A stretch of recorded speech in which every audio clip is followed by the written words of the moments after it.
Students, आज के lecture के अंदर हम acid base behaviour of group 4 oxide ये डिस्कस करने जा रहे हैं।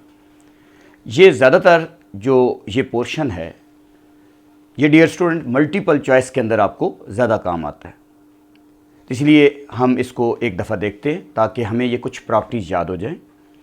हमें इतना याद रखना है, पहला एक सेंटेंस मैंने लिखा है आपकी आसानी के लिए। Acidity of oxide of group 4 element decreases down the group. यानी जैसे जैसे हम, आपको पता है 4 ग्रुप एलिमेंट में कार्बन, सिलिकॉन, जर्मेनियम, टिन और लेड आते हैं। जैसे जैसे हम टॉप से बॉटम आ रहे हैं उनकी जो एसिडिटी है वो डिक्रीज हो रही है। यानी जो कार्बन डाइऑक्साइड है और सिलिकॉन डाइऑक्साइड है वो बच्चों आमतौर पर स्लाइटली एसिडिक होते हैं, लेकिन बाकी जो नीचे वाले आने वाले ऑक्साइड हैं उनका ज़्यादातर बिहेवियर एम्फोटेरिक की तरफ चला जाता है। तो इनकी एसिडिटी जो है वो टॉप से बॉटम डिक्रीज कर रही है। Acidity of oxide of group 4 element decreases down the group. Carbon and silicon oxide की बात करते हैं। कार्बन और सिलिकॉन ऑक्साइड में हमें पता है कि सिलिकॉन ऑक्साइड का मोनो ऑक्साइड नहीं होता बेटा। सिलिकॉन ऑक्साइड का मोनो ऑक्साइड नहीं होता, इसीलिए हमने कार्बन मोनो ऑक्साइड लिखा है, सिलिकॉन मोनो ऑक्साइड नहीं लिखा कि सिलिकॉन मोनोऑक्साइड बनाता ही नहीं है। इसके कुछ पॉइंट कार्बन मोनोऑक्साइड जो मल्टीपल चॉइस में आपको काम आ सकते हैं। It is treated as neutral oxide. हम आमतौर पर कार्बन मोनोऑक्साइड मल्टीपल चॉइस में लिखते हैं कि ये न्यूट्रल ऑक्साइड है, लेकिन बेसिकली मैंने एक और लाइन लिखी है, however it is very slightly acidic. ये न्यूट्रल ऑक्साइड हम इसको ट्रीट करते हैं, लेकिन बेसिकली देखा जाए तो ये स्लाइटली एसिडिक ऑक्साइड है। It does not react with water. ये वाटर के साथ रिएक्शन नहीं करता, वाटर में डिजॉल्व नहीं होता। कार्बन मोनोऑक्साइड वाटर में इनसॉल्युबल है। It react with hot concentrated NaOH। ये हीटेड फॉर्म वाला जो NaOH है, सोडियम हाइड्रोक्साइड है, जिसको हम कास्टिक सोडा भी कहते हैं, इसके साथ ये रिएक्शन करता है। और यहां पे आप देखिएगा मैं एक सॉल्ट बनाऊंगा जिसको हम नाम देंगे सोडियम फॉर्मेट। ये बनाएगा। जैसे अगर मैं इसका रिएक्शन कंप्लीट करूं तो बेटा सोडियम हाइड्रोक्साइड जब कार्बन मोनोऑक्साइड से रिएक्शन करता है तो ये हमारे पास H इसी तरीके से रहेगा। कार्बन के साथ 2 ऑक्सीजन आ जाएंगे, ये एक अपना है, एक ये दूसरा ऑक्सीजन आ जाएगा। जब 2 ऑक्सीजन इसके साथ आ जाएंगे और साथ ही सोडियम आ जाएगा तो ये एक सॉल्ट बनता है सोडियम के साथ। इसको पढ़ते हैं सोडियम फॉर्मेट। सोडियम फॉर्मेट ये एक आपको पता है कि ऑर्गेनिक कंपाउंड है। इनऑर्गेनिक में हम कोवलेंट कंपाउंड है, इसलिए हम इसको ऐसे स्टडी कर रहे होते हैं। सोडियम फॉर्मेट इसका एक और नाम भी है बेटा, इसको हम सोडियम मिथेनोएट भी कहते हैं। IUPAC नेम में इसका नाम सोडियम मिथेनोइक एसिड से मिथेनोएट भी इसी का IUPAC नेम है। ऊपर जो नाम लिखा वो कॉमन नेम है। तो ये कार्बन मोनोऑक्साइड की कुछ प्रॉपर्टीज जो आपको मल्टीपल चॉइस में काम आ सकती हैं वो आपके सामने डिस्कस की। कार्बन एंड सिलिकॉन डाइऑक्साइड की बात करने लगा। याद रखें बच्चों, इसके अंदर एक तो लाइन बच्चे को याद हो, बोथ आर वीकली एसिडिक। ये बोथ जो हैं वो वीकली एसिडिक हैं, ये याद रखना है। अब अगर कोई चीज़ एसिडिक है, आमतौर पर हमें पता है, उसको हमने इस चैप्टर पूरा ही ऑलमोस्ट हमारा कंप्लीट होने वाला है। हमें पता है कि कोई चीज़ एसिडिक हो तो वाटर के साथ डिजॉल्व होकर एसिड बनाती है, और अगर वो एसिडिक हो तो वो बेस के साथ भी रिएक्शन करता है। जब कोई चीज़ एसिड है तो वो बेस के साथ रिएक्शन करेगी, सॉल्ट प्लस वाटर बनेगा। तो मैंने इसको प्रूव करना है कि कार्बन और सिलिकॉन के जो डाइऑक्साइड हैं वो एसिडिक हैं। तो एक इसमें हेडिंग क्रिएट कर लेते हैं बेटा, रिएक्शन विद बेस। पहला हम चलो रिएक्शन विद वाटर लिख लेते हैं, रिएक्शन विद वाटर। अगली हेडिंग हम रिएक्शन विद बेस क्रिएट कर लेंगे। रिएक्शन विद वाटर में क्या है, हमें इतना तो पता है, कार्बन डाइऑक्साइड वाटर के साथ रिएक्शन करता है और एक वीक एसिड बनाता है। जब ये वाटर के साथ रिएक्शन करेगा वीक एसिड बनेगा H2CO3। इसको आप कार्बोनिक एसिड पढ़ते हो, ठीक है। स्लाइटली इस आपको पता है कि ये वीक एसिड में आता है, लेकिन क्योंकि ये जो हमारे पास एसिड बनता है बेटा, ये बहुत कम आयोनाइज होता है, बहुत कम हाइड्रोजन आयन देता है, H पॉजिटिव देता है और HCO3 नेगेटिव अलग हो जाता है, इसलिए ये वीक एसिड है। क्योंकि वीक एसिड वो होते हैं जो बहुत कम आयोनाइज होते हैं, तो ये वाटर के अंदर बहुत कम आयोनाइज होता है। इससे प्रूव होता है कि एक तो कार्बन डाइऑक्साइड एसिडिक ऑक्साइड है, because it react with water it form acid. जब कोई चीज़ वाटर से रिएक्शन करके एसिड बनाए तो वो एसिडिक है, इसलिए कार्बन डाइऑक्साइड एसिडिक ऑक्साइड है, वीकली एसिडिक ऑक्साइड है। जब हम बात करते हैं सिलिकॉन डाइऑक्साइड की बेटा, ठीक है, हम जब बात करते हैं सिलिकॉन डाइऑक्साइड की, तो जो सिलिकॉन डाइऑक्साइड है ये वाटर के साथ रिएक्शन करता ही नहीं, इसका तो मोनोऑक्साइड होता ही नहीं है, इसलिए वहाँ मैंने डिस्कस ही नहीं किया। अब इसका जो डाइऑक्साइड है एग्जिस्ट तो करता है लेकिन वाटर के साथ नो रिएक्शन, कोई रिएक्शन नहीं देता। ये हमने एग्जाम के पॉइंट ऑफ व्यू से याद रखना है। इसकी वजह क्या है, रीज़न क्या है? आप पढ़ चुके हो SiO2 का स्ट्रक्चर, प्रीवियस लेक्चर में मैंने पढ़ाया। ये एक जायंट कोवलेंट स्ट्रक्चर रखता है। इसका जायंट कोवलेंट स्ट्रक्चर है, बहुत बड़ा स्ट्रक्चर है, स्ट्रॉन्ग लंदन डिस्पर्जन फोर्सेज हैं। इसके स्ट्रक्चर को ब्रेक करना पॉसिबल नहीं है, वो वाटर के साथ रिएक्शन नहीं करता। इसलिए इसकी रीज़न अगर पूछ ले तो due to giant covalent structure, giant covalent structure like diamond, बहुत बड़ा स्ट्रक्चर है बच्चों। लास्ट प्रीवियस लेक्चर में मैंने इसको आपको एक्सप्लेन भी किया हुआ है। तो ये जायंट कोवलेंट स्ट्रक्चर की वजह से वाटर के साथ रिएक्शन नहीं करता।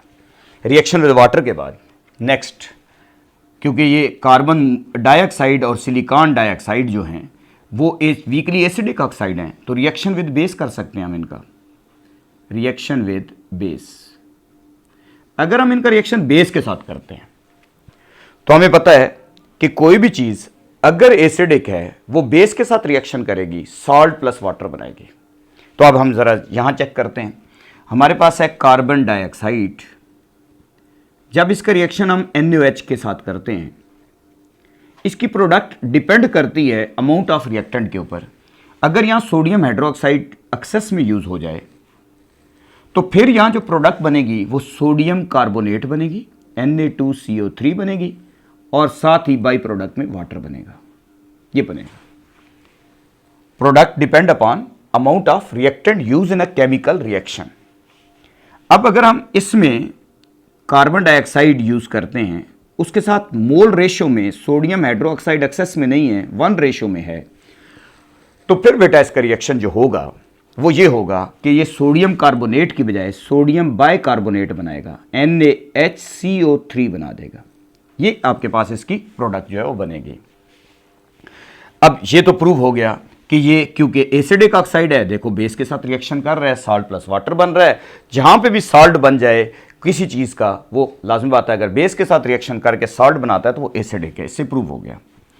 अब हमारे पास इस सिलिकॉन डाइऑक्साइड की बात करते हैं। बेटा जो सिलिकॉन डाइऑक्साइड है, अगर हम इसकी बात करें SiO2, ये हमारे पास है। ये जब सोडियम हाइड्रोक्साइड से रिएक्शन करता है, NaOH के साथ रिएक्शन करता है, तो सेम बिहेवियर है, उसी तरीके से प्रोडक्ट वही बनेगी। उसी तरीके से Na2SiO3 प्लस आपके पास बन जाएगा वाटर। अब इसमें भी 2 मोल, सेम ये बिहेवियर है कार्बन डाइऑक्साइड के 2 मोल वाला। इसको सोडियम सिलिकेट कहते हैं। बच्चों ये जो हमारे घरों में गिलास यूज़ होता है वो बेसिकली सोडियम सिलिकेट का बना होता है, और ये जो सोडियम सिलिकेट है ये वो सिलिकेट है जो वाटर सॉल्युबल सिलिकेट कहलाता है, इसलिए इसको गिलास सिलिकेट भी बोला जाता है। अब बच्चों हमारे पास इसको प्रूव करना है एक और, जैसे वाटर के साथ तो इसने रिएक्शन नहीं किया, तो एक और रिएक्शन से हम प्रूव करने की कोशिश करें। तो जो सिलिकॉन डाइऑक्साइड है ये एसिडिक ऑक्साइड है, वीकली एसिडिक ऑक्साइड है, इसका रिएक्शन बेसिक ऑक्साइड से कर दें। जैसे कैल्शियम ऑक्साइड एक बेसिक ऑक्साइड है, मेटल के ऑक्साइड आमतौर पर बेसिक होते हैं और नॉन मेटल के ऑक्साइड एसिडिक होते हैं। अब जैसे ही इसके साथ इसका रिएक्शन होता है कैल्शियम सिलिकेट बन जाता है, ये इसकी प्रोडक्ट बन जाती है CaSiO3। ये कैल्शियम सिलिकेट है, इसको लिक्विड स्लैग कहते हैं, लिक्विड स्लैग, ये वर्ड इसके लिए यूज किया जाता है। तो बच्चों ये रिएक्शन कार्बन और सिलिकॉन डाइऑक्साइड के रिएक्शन थे। अब हम इस ग्रुप में, क्योंकि हमें पता है कार्बन सिलिकॉन के अलावा जर्मेनियम, टिन और लेड भी आते हैं, तो बच्चों हम उनकी कुछ प्रॉपर्टीज एक्सप्लेन करते हैं। यहाँ पे इस जगह पे बच्चों इसकी कुछ प्रॉपर्टीज़ एक्सप्लेन करते हैं। आपने अगर स्क्रीनशॉट लेना है तो बच्चों उन चीज़ों का स्क्रीनशॉट ले लें, क्योंकि मैंने यहाँ पे कुछ प्रॉपर्टीज़ लिखनी है, मैं इसको रब करने जा रहा हूँ। हमारे पास नेक्स्ट अगर हम इसमें देखें तो हम जर्मेनियम टिन और लेड ऑक्साइड की बात करने लगे। बच्चों इनके मोनो ऑक्साइड भी होते हैं और इनके डाइऑक्साइड भी होते हैं, ये भी याद है। लेकिन दोनों ही ऑक्साइड एम्फोटेरिक होते हैं, और एम्फोटेरिक वो चीज़ होती है जो एसिड से भी रिएक्शन करती है और बेस से भी रिएक्शन करती है। तो नेक्स्ट हम इसमें हेडिंग क्रिएट कर लेते हैं बेटा, germanium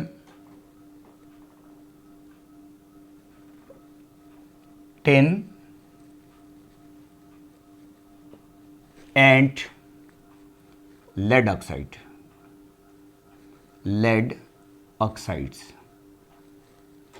germanium tin and lead oxide. Carbon और सिलिकॉन की बात हम कर चुके हैं, जर्मेनियम टिन और लेड ऑक्साइड की बात करने जा रहे हैं। अब अगर हम देखें इनके मोनो ऑक्साइड की पहले बात करते हैं। मोनो ऑक्साइड्स, इन सब के क्योंकि बच्चों मोनो ऑक्साइड एग्जिस्ट करते हैं इन तीनों के, तो मैं एक लाइन लिखने लगा हूं। इनके ऑक्साइड का जनरल फार्मूला क्या है? They have general formula, they have general formula. इनका जो जनरल फार्मूला हमारे पास है, अगर मैं इनको जनरल फार्मूला से डिनोट करूं तो MO से डिनोट किया जाएगा। इनका जो मोनो ऑक्साइड है उनका जनरल फार्मूला होता है जर्मेनियम टिन और लेड का MO, यानी हम जर्मेनियम को GeO लिख सकते हैं, टिन को SnO लिख सकते हैं, लेड को PbO लिख सकते हैं। एक और पॉइंट याद रखना है, ऑल दीज ऑक्साइड क्या हैं बच्चों? Amphoteric. All these oxide are amphoteric.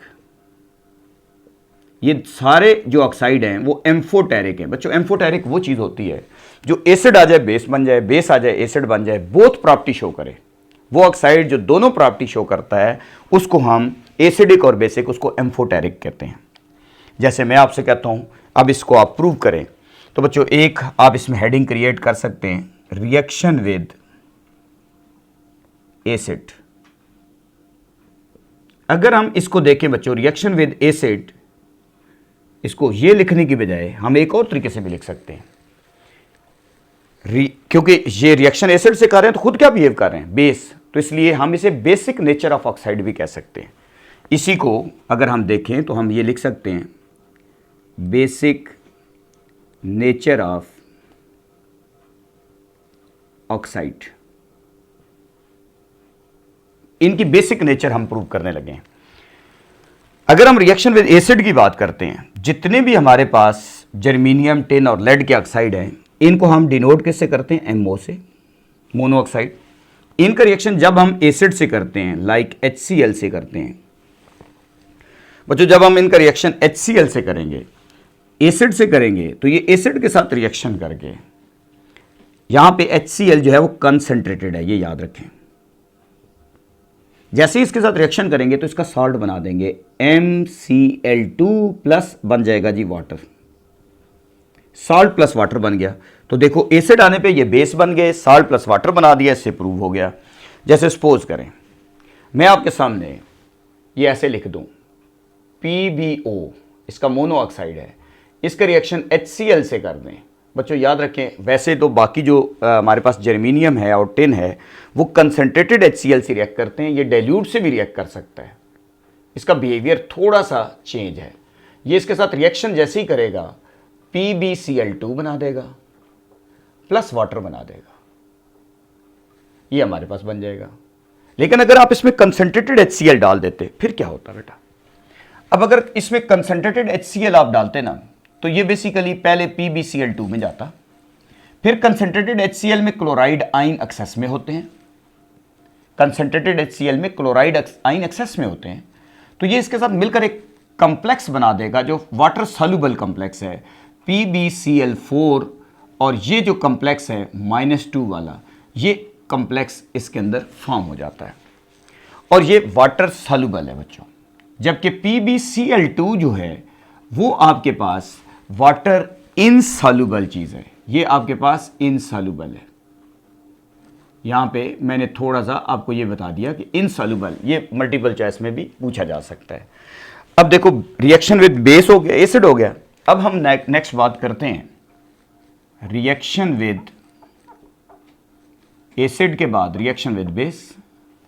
अगर इनका रिएक्शन बेस से करेंगे तो ये खुद क्या बिहेव करेंगे, एसिड। तो इसलिए इनका बेस से रिएक्शन हो रहा है तो खुद एसिड का काम कर रहे हैं, इसलिए इसको हम हेडिंग बना सकते हैं एसिडिक नेचर ऑफ ऑक्साइड।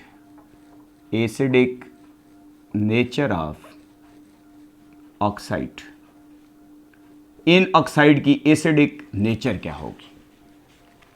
अब बच्चों इसमें हम ये करने लगे हैं कि अब हमारे पास बेस आ गया, बेस के साथ जैसे ही रिएक्शन करेंगे, इनका जनरल फार्मूला क्या पढ़ा है हमने, NO। जब इनका रिएक्शन बेस से करोगे, NaOH के साथ करोगे, जैसे ही ये NaOH के साथ रिएक्शन करते हैं तो एक सॉल्ट बनाते हैं, साथ वाटर बनाते हैं। अब इसका सॉल्ट का फार्मूला होगा Na2MO2 प्लस आपके पास क्या चीज़ आ जाएगी, वाटर। बैलेंस करना है तो बच्चों यहाँ पे आप 2 लगा दें। जैसे लेट सपोज आपके पास यहाँ PbO होता, ये सोडियम हाइड्रोक्साइड से रिएक्शन करता तो ये बना देता बेटा इसके साथ Na2PbO2, क्योंकि M यहाँ पे जर्मीनियम, टिन और लेड में से कोई भी हो सकता है, साथ ही बाई प्रोडक्ट में वाटर बन जाता। ये इसका साल्ट फॉर्म हो जाता। इसको बैलेंस करने के लिए यहाँ पे आप 2 लगा सकते हैं। ये तो था रिएक्शन विद बेस। अब ये बात हमने की इनके मोनोऑक्साइड की। बेटा अब हम बात करने लगे हैं इनके डाइऑक्साइड की। एक अगर हम बात करें डाइऑक्साइड्स,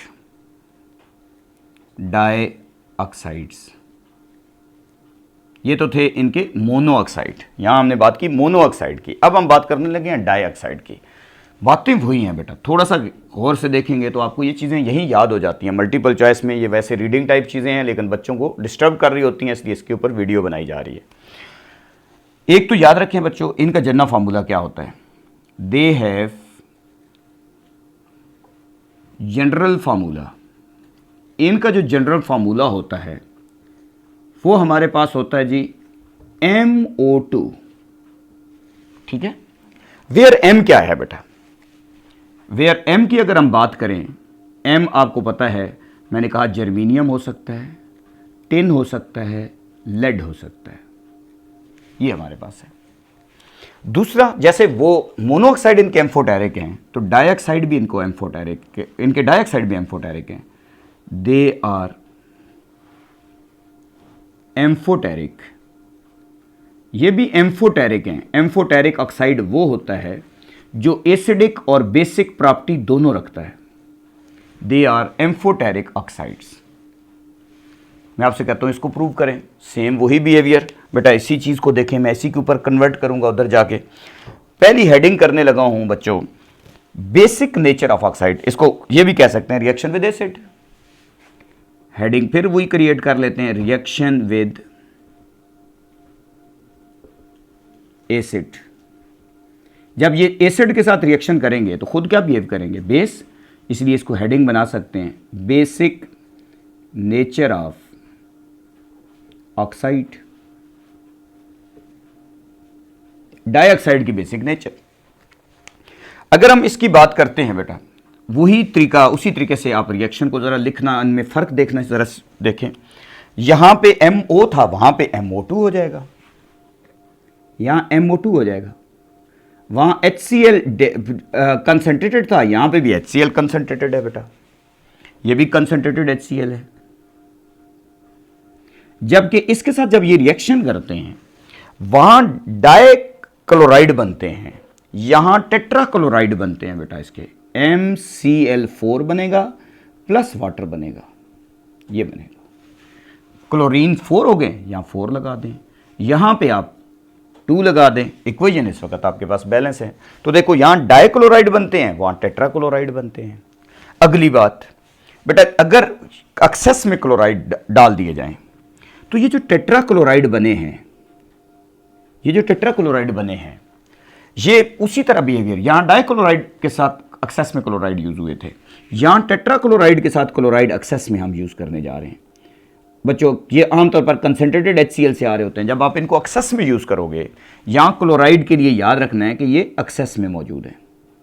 फिर आपके पास एक और वाटर सॉल्युबल कम्प्लेक्स बनेगा। उसका फार्मूला क्या होगा? उसका फार्मूला बन जाएगा MCl6 और ऊपर चार्ज, इसके ऊपर क्या आ जाएगा आपके पास? चार्ज -2 चार्ज आ जाएगा। ये वाटर सॉल्युबल कम्प्लेक्स है, जबकि पहला जो कम्प्लेक्स है कंपैरिजन में इससे लेस सॉल्युबल है। अब हम बात करते हैं बेटा, इसका स्क्रीनशॉट लेना है तो आप स्क्रीनशॉट ले लें ताकि मैं नेक्स्ट यहाँ पे इसकी बात आगे लिख सकूँ। रिएक्शन विद एसिड के बाद नेक्स्ट बच्चों हमने ये हेडिंग क्रिएट करनी है कि रिएक्शन विद बेस कैसे होता है। तो यहाँ पे छोटी सी जगह पे मैं हेडिंग क्रिएट कर देता हूँ। यहाँ पे मोनो ऑक्साइड तो ऑलरेडी हम कर चुके हैं, इसलिए अब हमारे पास इस जगह पे इसकी हेडिंग क्रिएट कर देता हूँ, रिएक्शन विद बेस। जब इनका रिएक्शन बेस से करोगे तो ये खुद क्या बिहेव करेंगे? एसिडिक। तो इसलिए हम इसको नाम देंगे एसिडिक नेचर ऑफ ऑक्साइड। अब हम एसिडिक नेचर ऑफ ऑक्साइड की बात अगर करें तो बच्चों इसमें एक कम्प्लेक्स बच्चों को याद रखना पड़ता है, मल्टीपल चॉइस आता है। बच्चों इस कम्प्लेक्स का फार्मूला थोड़ा सा आपको कॉम्प्लिकेटेड है, याद रखना पड़ेगा। अब हमारे पास इनके ऑक्साइड का फार्मूला क्या था? MO2 डाइऑक्साइड का, क्योंकि हम रिएक्शन पढ़ रहे हैं। इसका रिएक्शन NaOH से कर दें। ये कम्प्लेक्स क्योंकि वाटर की फॉर्म में है, वाटर मौजूद होता है इस रिएक्शन में, डाइल्यूटेड सोडियम हाइड्रोक्साइड है। जब इसके साथ ये रिएक्शन करता है तो एक कम्प्लेक्स बनता है Na2 और ब्रैकेट लगा के MOH6 लिख देते हैं। आप लोगों में से बहुत सारे सोच रहे होंगे कि यहाँ बुक में तो X लिखा होता है। बच्चों ये बुक में कुछ मिस्टेक है, लेकिन कोई गलती, उसको मेन गलती नहीं कह सकते। X से वो 4 ग्रुप एलिमेंट को डिनोट कर रहा है, जबकि आमतौर पर हमारी बुक में जो जनरल फार्मूले लिखे हैं वो M से लिखे गए हैं, इसलिए आप इसको इस फॉर्म में याद करें। ये आपके पास बन जाता है। इसको बैलेंस करना है, सोडियम 2 है, यहाँ 2 लगा लें।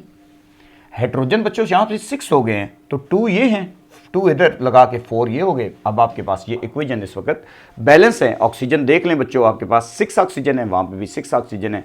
ये आपके पास एक वाटर सॉल्युबल कम्प्लेक्स है, वाटर सॉल्युबल कम्प्लेक्स। बच्चों इन कम्प्लेक्स कंपाउंड की बाकायदा नामनक्लेचर है। जब आप चैप्टर नंबर 14 पढ़ेंगे तो ये जो कितने मैंने कम्प्लेक्स बनाए हैं ये सारे एक लेक्चर की मार होते हैं। बच्चा एक लेक्चर में ये सारी कम्प्लेक्स कंपाउंड की नामनक्लेचर सीख जाता है, तो इसलिए इनकी अलग से नामनक्लेचर होती है। उम्मीद है बच्चों कि आज का लेक्चर आपको अच्छा समझ आया होगा। आप इस